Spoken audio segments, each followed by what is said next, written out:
ഈ ആണ്ടിൻ്റെ അവസാന ദിവസങ്ങളിൽ കർത്താവിൻ്റെ സന്നിധിയിൽ യേശുവിൻ്റെ വചനവുമായി നിങ്ങളെ അഭിസംബോധന ചെയ്യാൻ കർത്താവ് ഒരു പ്രാവശ്യം കൂടെ അവസരം നൽകിയതിനായി മുഴുമാനവും മഹത്വവും യേശു രാജാവിന് അർപ്പിക്കുകയാണ്. ദൈവം നമ്മുടെ ജീവിതത്തിൽ അത്ഭുതങ്ങൾ ചെയ്യട്ടെ. കർത്താവ് വിശ്വസ്തനാണ്. ഓരോ ദിവസവും നമുക്ക് വേണ്ടി പരിപാലിക്കുന്ന, സ്നേഹിക്കുന്ന, കരുതുന്ന ആ വിശ്വസ്തതകൾ, ആ സ്നേഹം എത്ര വലുതാണ്. പ്രിയരെ, യേശു അപ്പ നിങ്ങളെ അനുഗ്രഹിക്കും. നിങ്ങളുടെ ജീവിതത്തിൽ വൻ കാര്യങ്ങൾ യേശു ചെയ്യും. ഒരിക്കലും നിങ്ങൾ ക്ഷീണിച്ചു പോകില്ല. പുതിയ വർഷത്തിൽ പുതിയ നന്മകൾ നിങ്ങളെ കാത്തിരിപ്പുണ്ട്. നിങ്ങളുടെ കുടുംബം അനുഗ്രഹിക്കപ്പെടും. നിങ്ങളുടെ കുഞ്ഞുങ്ങൾ അനുഗ്രഹിക്കപ്പെടും. നിങ്ങളുടെ ജീവിതത്തിൽ ദൈവത്തിൻ്റെ പദ്ധതി വെളിപ്പെടും. നിങ്ങൾ ഇന്ന് വരെ കാണാത്ത പുതിയ അനുഗ്രഹങ്ങൾ ദൈവം നിങ്ങൾക്ക് വേണ്ടി ഒരു മട വെട്ടി ഒഴുകുന്ന വെള്ളപ്പാച്ചിൽ പോലെ നിങ്ങളുടെ ജീവിതത്തിലേക്ക് അടുത്ത വർഷം ദൈവം നിങ്ങൾക്ക് നൽകും. 2026 നിങ്ങൾക്ക് ഭയങ്കരമായ ഒരു ബ്ലെസ്സിങ് ആകട്ടെ എന്ന് ഞാൻ യേശുവിൻ്റെ നാമത്തിൽ നിങ്ങളെ ഓർത്ത് ഞാൻ പ്രാർത്ഥിക്കുന്നു. കർത്താവ് വലിയവ ചെയ്യും. ഇന്ന് രാവിലെയും ദൈവം നിങ്ങളെ അതിശയകരമായി ബലപ്പെടുത്തട്ടെ എന്ന് ഞാൻ ആത്മാർത്ഥമായി നിങ്ങൾക്ക് വേണ്ടി പ്രാർത്ഥിക്കുകയാണ്. ഇന്നത്തെ ചിന്തയ്ക്ക് വേണ്ടി പരിശുദ്ധ ആത്മാവ് എൻ്റെ പക്കൽ നൽകപ്പെട്ടിരിക്കുന്ന വേദവാക്യം ഗലാത്യ ലേഖനം 5-ാം അധ്യായം 16-ാം വാക്യമാണ്. വാക്യം ഇങ്ങനെയാണ്: ആത്മാവിനെ അനുസരിച്ച് നടപ്പിൻ, എന്നാൽ നിങ്ങൾ ജഡത്തിൻ്റെ മോഹം നിവർത്തിക്കയില്ല എന്ന് ഞാൻ പറയുന്നു. അനുഗ്രഹിക്കപ്പെട്ട നല്ല വേദവാക്യത്തിനായി ഞാൻ ദൈവസന്നിധിയിൽ സ്തോത്രം ചെയ്യുകയാണ്. അപ്പോസ്തലനായ പൗലോസ് ഗലാത്യ സഭയ്ക്ക് ലേഖനം എഴുതുന്ന ഒരു ഭാഗമാണ് നമ്മൾ വായിക്കാനായിട്ട് ഇടയായത്. അപ്പോസ്തലനായ പൗലോസ് ഏതാണ്ട് 14 ലേഖനങ്ങൾ പുതിയ നിയമസഭയ്ക്ക് നൽകിയിട്ടുണ്ട്.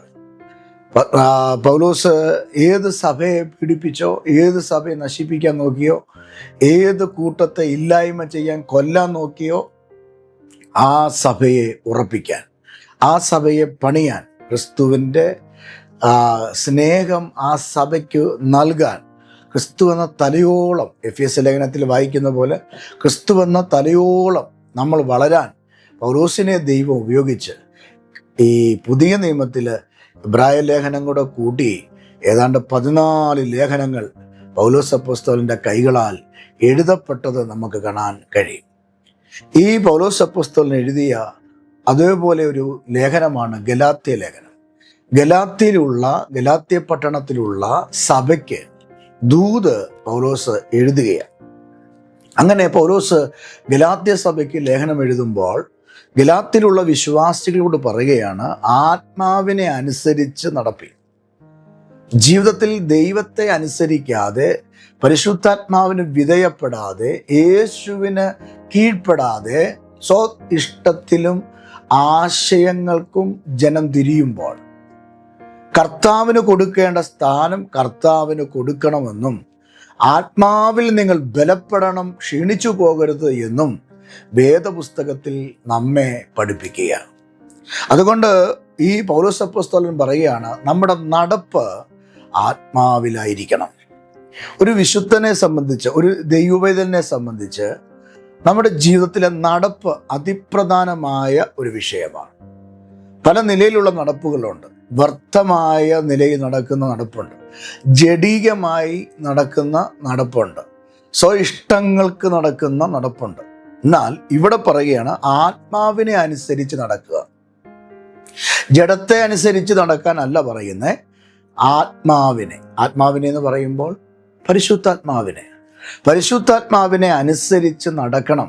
നമ്മുടെ ജീവിതത്തിൽ ഒരു ഗതി ഉണ്ടാകണമെങ്കിൽ, നന്മ ഉണ്ടാകണമെങ്കിൽ, നമ്മുടെ കുഞ്ഞുങ്ങൾക്ക് ഒരു വിശാലത ഉണ്ടാകണമെങ്കിൽ, ദൈവത്തിൻ്റെ മഹത്വവും കൃപയും നമ്മുടെ ജീവിതത്തിൽ തിരിച്ചറിയണമെങ്കിൽ നമ്മൾ ആത്മാവിൽ നടക്കുന്നവരും, ആത്മാവിൽ പ്രബോധിപ്പിക്കുന്നവരും, ആത്മാവിൽ ജീവിക്കുന്നവരും ആയിത്തീരണം.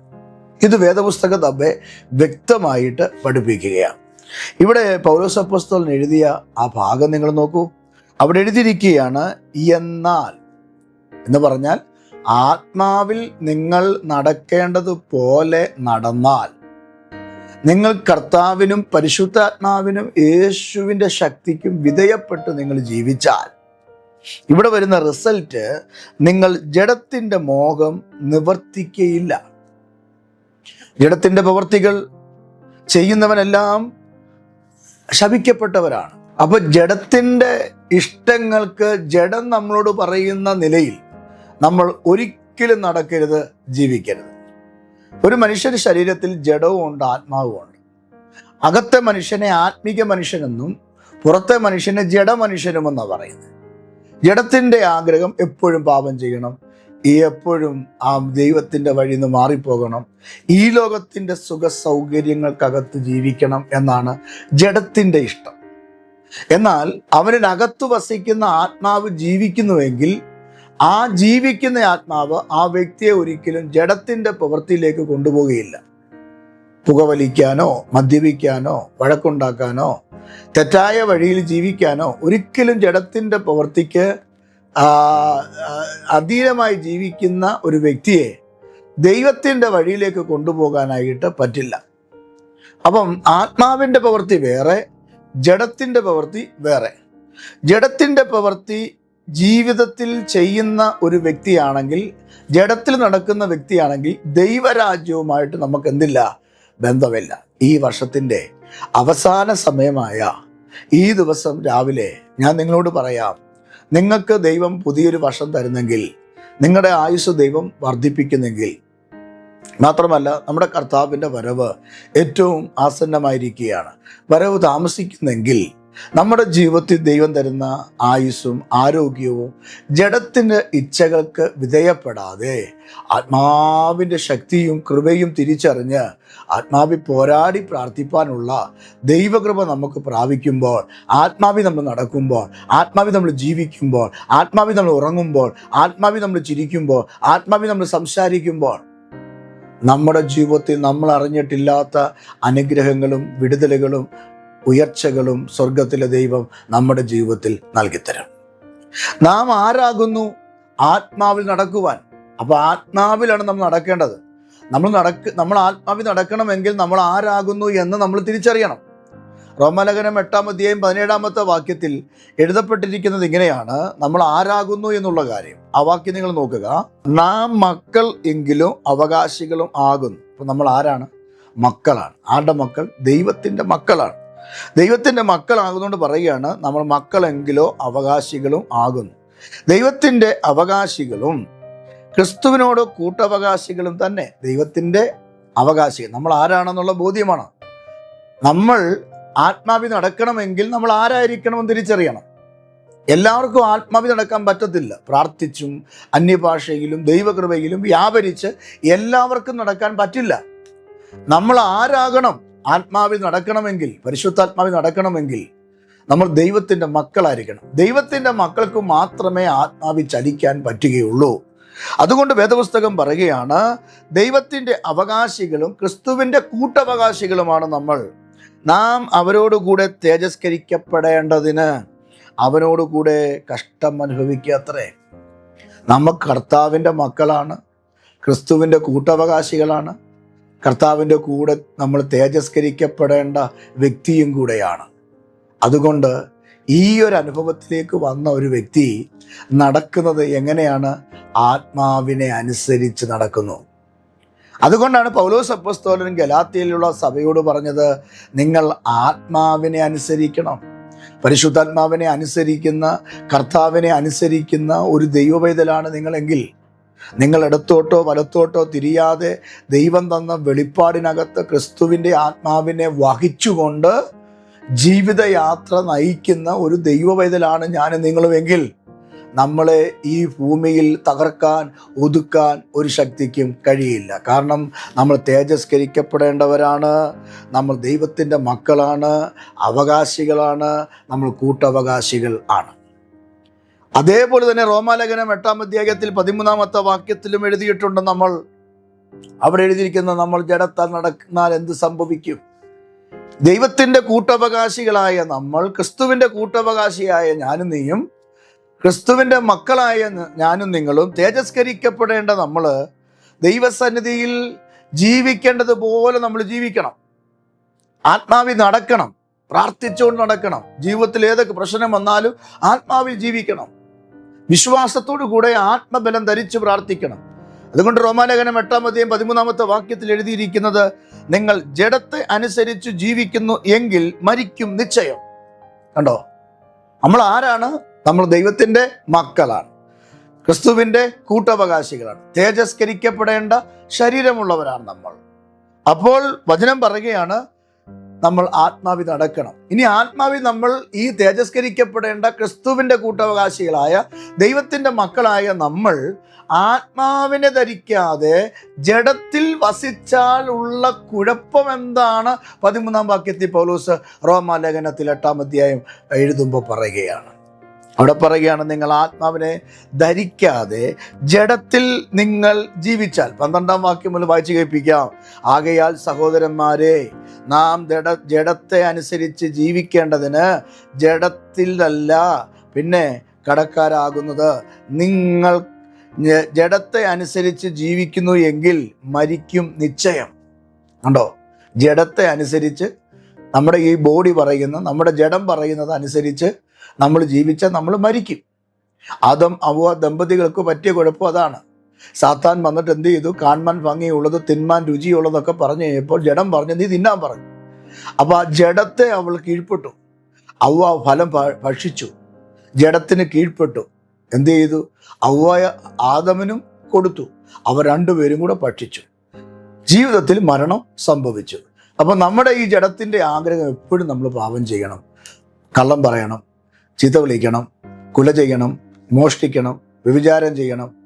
ഇങ്ങനെയുള്ള നിലയിലാണ് നമ്മുടെ ജഡം എപ്പോഴും ആഗ്രഹിക്കുന്നത്. എന്നാൽ ഈ ജഡത്തെ നമ്മൾ ആത്മാവ് കൊണ്ട് കീഴ്പ്പെടുത്തി ക്രിസ്തുവിൻ്റെ ശക്തി പ്രാപിച്ച്, അല്ലെങ്കിൽ പരിശുദ്ധാത്മാവിനെ പ്രാപിച്ച് നമ്മൾ ജീവിക്കണം. ഇങ്ങനെ ജീവിക്കാൻ കഴിയുന്നില്ലെങ്കിൽ നമ്മൾ ആരാണെന്നുള്ള കാര്യം മനസ്സിലായോ? റോമാലേഖനം 8:17 വാക്യത്തിൽ നമ്മൾ വായിച്ചതാണ് ആരാണ്. ഞാൻ ഇനി ഇത് പറയുന്നില്ല. അപ്പൊ അങ്ങനെ നടക്കേണ്ട നമ്മൾ, തേജസ്കരിക്കപ്പെടേണ്ട നമ്മൾ ജഡത്തിന്റെ പ്രവൃത്തിയിലേക്ക് ഇറങ്ങിച്ചെന്നാൽ അവിടെ സംഭവിക്കുന്ന റിസൾട്ട് മരണമാണെന്ന്. മരണം, നീ മരിച്ചു പോകും. സമയം തീരുന്നതിന് മുമ്പേ ചിലപ്പോൾ തട്ടിപ്പോയെന്നിരിക്കും, അനാഥരായി പോവും കുഞ്ഞുങ്ങൾ, ഭാര്യ വിധവയായി മാറും, ഭർത്താവ് ഒറ്റപ്പെട്ടു പോകും. അതുകൊണ്ട് ഒരിക്കലും നമ്മൾ ആത്മാവിന് വിധേയപ്പെടുന്ന ദൈവത്തിൻ്റെ മക്കളായ നമ്മൾ, തേജസ്കരിക്കപ്പെടേണ്ട നമ്മൾ ജഡത്തിൽ വസിച്ചാൽ നമ്മുടെ ജീവിതത്തിൽ മരണം സംഭവിക്കുമെന്ന്. എന്നിട്ട് പറയാണ്, ആമേൻ, നിങ്ങൾ എന്ത് ചെയ്യും? മരണം സംഭവിക്കും, മരിക്കും നിശ്ചയം. എന്നാൽ ആത്മാവിനാൽ ശരീരത്തിൻ്റെ പ്രവൃത്തികളെ മരവിപ്പിക്കുന്നു എങ്കിലോ, അടുത്ത പറയാണ്, ആത്മാവിനാൽ ശരീരത്തിൻ്റെ പ്രവൃത്തികളെ മരവിപ്പിക്കുന്നുവെങ്കിലോ നിങ്ങൾ ജീവിക്കും. കണ്ടോ? അപ്പൊ ജീവനും മരണവും ഒരു ദൈവവചനത്തിൽ വരുന്നത് എങ്ങനെയാണ്?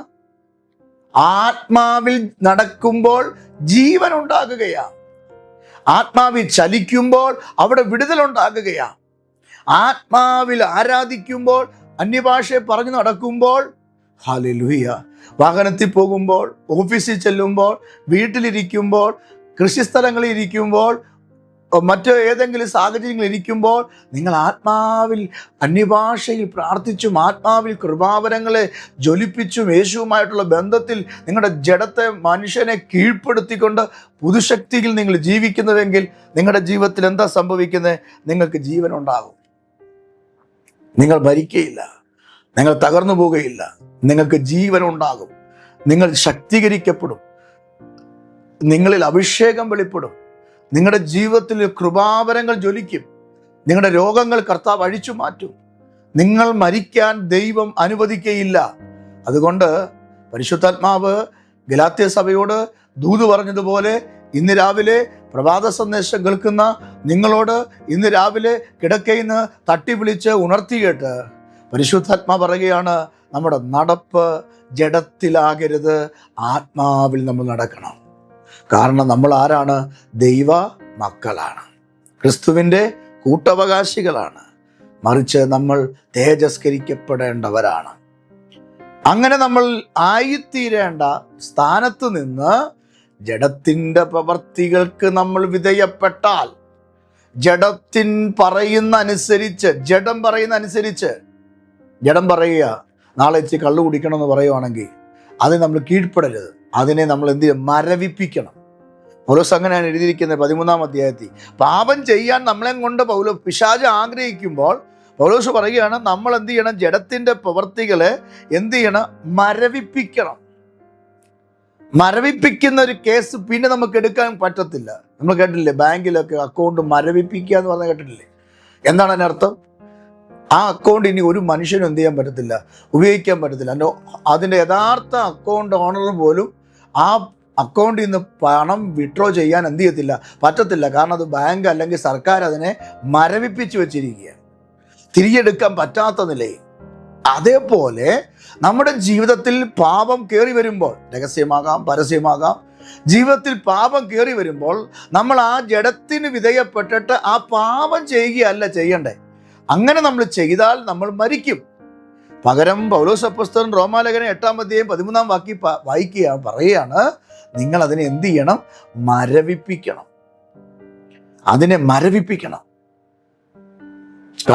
കള്ളത്തരം പറയുന്ന ഒരു സ്വഭാവം നിങ്ങൾക്കുണ്ടെങ്കിൽ അതിനെ ക്രിസ്തുവിൽ നിങ്ങൾ അതിനെ മരവിപ്പിക്കണം. വഴക്കുണ്ടാക്കുന്ന ഒരു സ്വഭാവം ഉണ്ടെങ്കിൽ, മറ്റൊരാൾ പറഞ്ഞിട്ടില്ലാത്ത കാര്യം പറഞ്ഞു എന്ന് പറഞ്ഞ് അത് വേറൊരു രീതി കൊണ്ടുവരുന്ന ഒരു സ്വഭാവം, ഒരു പാപം നിങ്ങളുടെ ഉള്ളിൽ കിടപ്പുണ്ടെങ്കിൽ, സഹോദരനോട് വേദന വരുത്തുന്ന, കുടുംബത്തിന് വേദന വരുത്തുന്ന, കൂട്ടാളിയോട് വേദന വരുത്തുന്ന എന്തെങ്കിലും പാപത്തിൻ്റെ പ്രവൃത്തികൾ നമ്മുടെ ജീവിതത്തിൽ ഉണ്ടെങ്കിൽ അതിനെ മരവിപ്പിക്കണം. ഒരു പക്ഷേ നിങ്ങളുടെ പള്ളിയിലെ അച്ഛനോ, നിങ്ങളുടെ ചർച്ചിലെ അല്ലെങ്കിൽ പള്ളിയിലെ പാസ്റ്ററോ, അല്ലെങ്കിൽ നിങ്ങളുടെ ഹസ്ബൻഡോ വൈഫോ, നിങ്ങളുടെ കുഞ്ഞുങ്ങളോ അല്ലെങ്കിൽ നിങ്ങളുടെ പേരൻസോ ഒന്നും നിങ്ങളത് കാണുന്നില്ലായിരിക്കാം. നിങ്ങളെ പഠിപ്പിക്കുന്ന അധ്യാപകരോ കൂടെയുള്ള കൂട്ടുകാരോ ചിലപ്പോൾ നീ ചെയ്യുന്ന പാപം, നീ ചെയ്യുന്ന തെറ്റ് കാണുന്നില്ലായിരിക്കാം.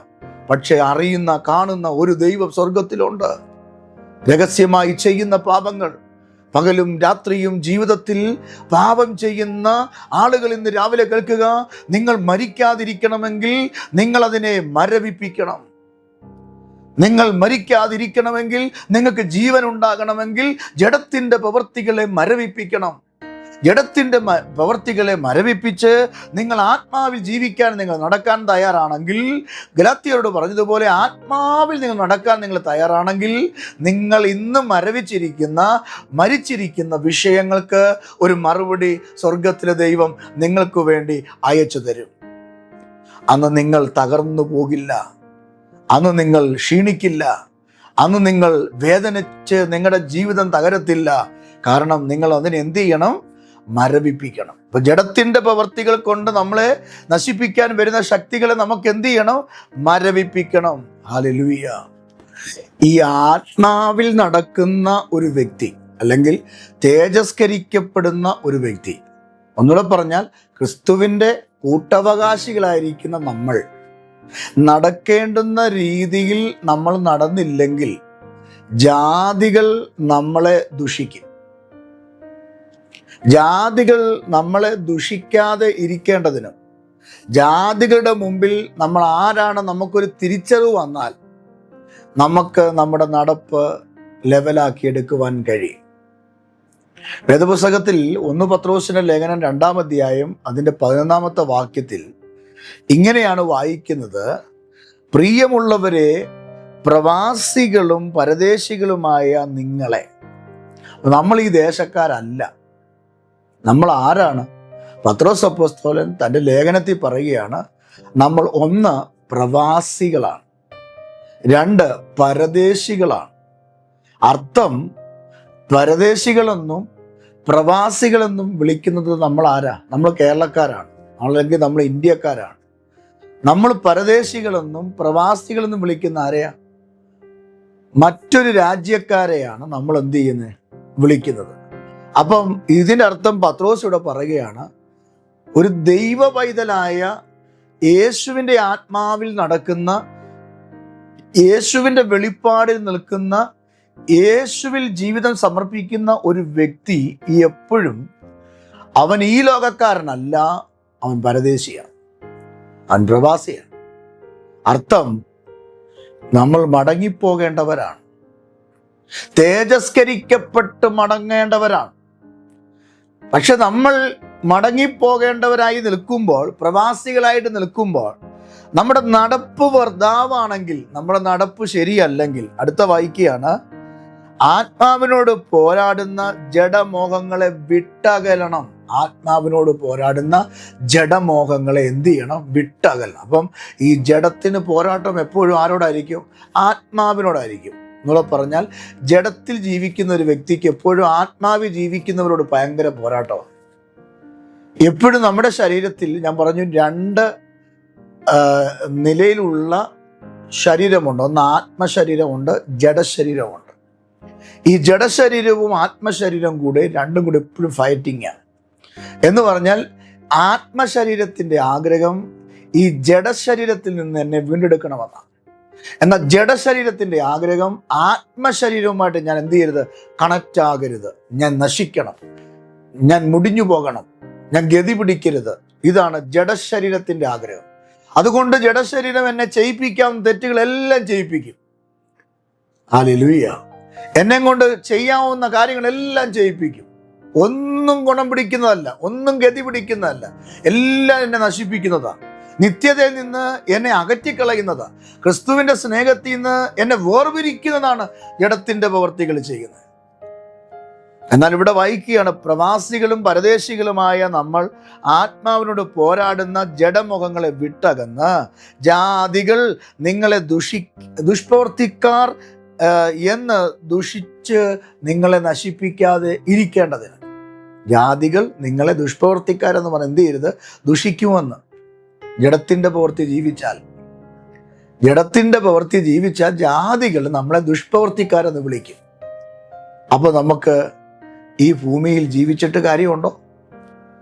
ആത്മമനുഷ്യ നഷ്ടപ്പെട്ടു പോയാൽ, വേദപുസ്തകം എന്താ പറയുന്നത്? ഒരു മനുഷ്യൻ്റെ ആത്മാവ് നഷ്ടമാക്കിയാൽ എന്തു പ്രയോജനം? ഒരു മനുഷ്യൻ തൻ്റെ ആത്മാവിനെ നഷ്ടമാക്കരുത്. ആ ആത്മാവിൻ്റെ വിലയെന്ന് പറയുന്നത് മുഴുവൻ ലോകത്തേക്കാൾ വലുതാണ്. ഒരു മനുഷ്യൻ്റെ ആത്മാവ് ദൈവത്തിന് മുഴുവൻ ലോകത്തേക്കാൾ വലുതാണ്. അതുകൊണ്ട് പ്രവാസികളായ നമ്മൾ, തിരസ്കരിക്കപ്പെടേണ്ട നമ്മൾ, കർത്താവിനോട് ചേർന്ന് ജീവിക്കുമ്പോൾ നമ്മൾ എങ്ങനായിരിക്കണം? വിശുദ്ധരായി ജീവിക്കണം. നമ്മൾ ജഡത്തിൻ്റെ പ്രവൃത്തികളെ വിട്ടകന്ന് നമ്മൾ ജീവിക്കണം. അങ്ങനെ കർത്താവിൽ നമ്മൾ നടന്നാൽ, ജഡത്തിൻ്റെ പ്രവൃത്തികളെ വിട്ടകന്ന് കർത്താവിൽ നമ്മൾ നടന്നാൽ റിസൾട്ട് എന്താണ്? ഗുണം എന്താണ്? 2-3 വാക്യം കൂടെ പറയാം, നിങ്ങൾ എടുത്ത് വായിക്കണം കേട്ടോ. വാക്യം ഇങ്ങനെയാണ്. 1 യെശയ്യാവിൻ്റെ പുസ്തകം 30-ാം അധ്യായം 20-21 വാക്യമാണ്. അവിടെ എഴുതിയിരിക്കുന്നത് ഇങ്ങനെയാണ്: കഷ്ടത്തിൻ്റെ അപ്പം തിന്നാലും ഞെരുക്കത്തിൻ്റെ വെള്ളം കുടിച്ചാലും കർത്താവിൽ നടക്കുന്ന ഒരു വ്യക്തി ക്ഷീണിക്കത്തില്ല. നിങ്ങൾ കഷ്ടത്തിൻ്റെ അപ്പം തിന്നുന്ന വ്യക്തിയാണോ? ഞെരുക്കത്തിൻ്റെ വെള്ളം കുടിക്കുന്ന വ്യക്തിയാണോ?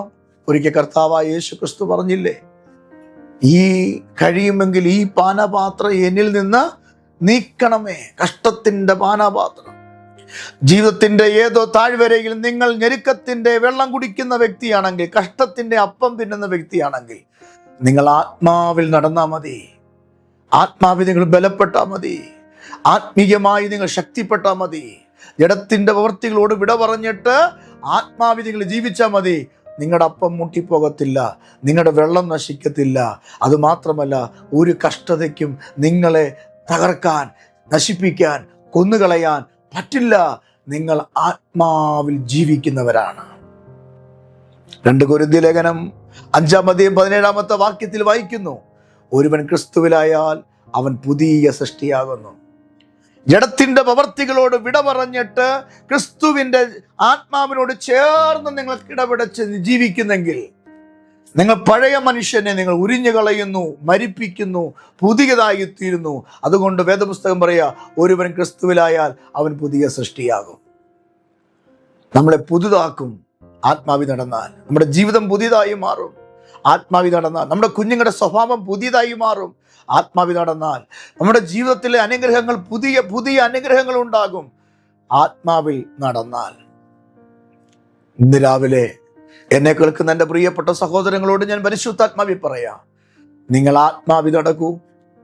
നിങ്ങൾ തേജസ്കരിക്കപ്പെടേണ്ടവരാണെന്നും ക്രിസ്തുവിൻ്റെ കൂട്ടവകാശികളാണെന്നും ദൈവത്തിൻ്റെ മക്കളാണെന്നും തിരിച്ചറിഞ്ഞിട്ട് ജഡത്തോട് വിട പറഞ്ഞ് ആത്മാവിൽ നിങ്ങൾ ജീവിക്കാൻ തയ്യാറാകൂ. അങ്ങനെ നിങ്ങൾ ജീവിച്ചാൽ കഷ്ടത്തിൻ്റെ അപ്പം തിന്നാലും ഞെരുക്കത്തിൻ്റെ വെള്ളം കുടിച്ചാലും നിങ്ങളുടെ ജീവിതത്തിൽ നാശം നിങ്ങൾ കാണില്ല. നിങ്ങൾ അനുഗ്രഹിക്കപ്പെടും. നിങ്ങൾക്ക് നന്മയുണ്ടാകും. പുതിയ വർഷത്തിൽ പുതിയ അനുഗ്രഹങ്ങൾ, പുതിയ ഉടുപ്പുകൾ, പുതിയ മേഖലകൾ ദൈവം നിങ്ങൾക്ക് നൽകും. നിങ്ങൾ ഒരിക്കലും ജഡത്തിന് കീഴ്പ്പെടരുത്. ആത്മാവിൽ ബലം ധരിച്ച് ജീവിച്ചാൽ മതി. അങ്ങനെയാണെങ്കിൽ ഞാൻ നിങ്ങൾക്ക് വേണ്ടി പ്രാർത്ഥിക്കട്ടെ. എൻ്റെ കൂടെ ചേർന്ന് ഒരു വാക്ക് സ്തോത്രം ചെയ്യുക. പരിശുദ്ധ കർത്താവേ, സ്വർഗീയ പിതാവേ, ഞങ്ങളോട് പറഞ്ഞ നല്ല വചനത്തിനായി സ്തോത്രം. ഞങ്ങൾ ഇന്ന് പകൽക്കാലം അവിടുത്തെ ആത്മാവിനാൽ ജീവിപ്പിക്കണമേ. കഷ്ടത്തിൻ്റെ അപ്പം തിന്നും ഞെരുക്കത്തിൻ്റെ വെള്ളം കുടിച്ചും ഞങ്ങൾ ജീവിക്കുമ്പോൾ അതിനകത്ത് ഞങ്ങൾക്കൊരു വീണ്ടെടുപ്പും ഉദ്ധാരണമുണ്ടായി ഒരുവനും ക്രിസ്തുവിലായാലും പുതിയ സൃഷ്ടിയാകുമെന്നുള്ള വെളിപ്പാടിനാൽ ഞങ്ങൾ കർത്താവിൻ്റെ സന്നിധി തേജസ്കരിക്കപ്പെടേണ്ടവരാണ്. ഞങ്ങൾ ഈ ദേശക്കാരല്ല, ഞങ്ങൾ പരദേശികളാണ് കർത്താവേ. ഞങ്ങൾ പ്രവാസികളാണ് കർത്താവേ. ഞങ്ങൾ അങ്ങുമായി ചേർന്ന് ജീവിക്കാൻ ആത്മാവിനെ ഞങ്ങളുടെ ഉള്ളിലാക്കി തരണേ. ആത്മാവിനെ ഞങ്ങളുടെ ഉള്ളിലാക്കി തരണേ. ഞങ്ങളെ കാണുന്നവർ അങ്ങേ കാണുന്ന ഒരനുഭവത്തിലേക്ക് കൊണ്ടുവരണമേ. ഞങ്ങളുടെ പ്രയാസങ്ങൾ, ബുദ്ധിമുട്ടുകൾ, വേദനകൾ ദൈവം നീക്കിത്തരണേ. ഞങ്ങളുടെ കണ്ണുനീര് കർത്താവ് തുടയ്ക്കണേ. ബന്ധനത്തെ കർത്താവ് അഴിക്കണമേ. പിശാചിന്റെ ശക്തിയോട് പടപൊരുതി ജീവിക്കാനുള്ള ദൈവകൃപ ഞങ്ങൾക്ക് നൽകിത്തരണം. ദൈവത്തോട് പ്രാർത്ഥിക്കുന്നു. പ്രാർത്ഥന കേട്ടതിനായി സ്തോത്രം. യേശുവിൻ നാമത്തിൽ തന്നെ ആമേൻ. കർത്താവ് നിങ്ങളെ അനുഗ്രഹിക്കട്ടെ. ആണ്ടിൻ്റെ ആരംഭം മുതൽ ഇന്ന് വരെ പരിപാലിച്ച ദൈവം നിങ്ങളെ ഇനിയും സമൃദ്ധിയോടും അനുഗ്രഹത്തോടും കൊണ്ടുപോകട്ടെ എന്ന് ആത്മാർത്ഥമായി പ്രാർത്ഥിക്കുന്നു. കർത്താവ് നിങ്ങളെ അനുഗ്രഹിക്കുമാറാകട്ടെ. ആമേൻ.